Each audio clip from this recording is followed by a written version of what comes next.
আমরা আসলে এই দুদিন হলো এখানে ভাড়া এসেছি। আপনি ভেতরে আসুন না, চা খাবেন? আবার চা করবেন? হ্যাঁ আসুন আসুন আসুন আসুন। আসুন। এখানে আসার পর থেকে কারোর সাথে তো তেমন আলাপ হয়নি, তুমি এসেছো ভালো লাগছে। চাটা ভালো স্যার। চমৎকার।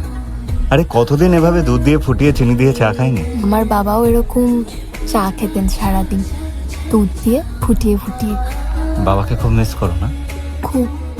মেয়েরা বাবাদের মতো হলে বাবাদের খুব আনন্দ হয়। ছাড়ো, তুমি বলো, অ্যারেঞ্জ ম্যারেজ করতে ভয় করছে না? আমার তো এখনো জীবনটাকে এক্সপ্লোর করতে ইচ্ছে করে। আর তুমি এত অল্প বয়সে নিজেকে আটকে ফেলছো। আমার মা তো স্মার্ট না। তুমি তো স্মার্ট। আমাকে একবার গেস্ট হাউসে যেতে হবে, যাবে নাকি? আমি ওকে, নো প্রবলেম। আমার জীবনে একটাই এথিক্স জানো তো, ইচ্ছে। ইচ্ছেটাই সব। ইচ্ছের বিরুদ্ধে গিয়ে কখনো কোনো কাজ হয় না।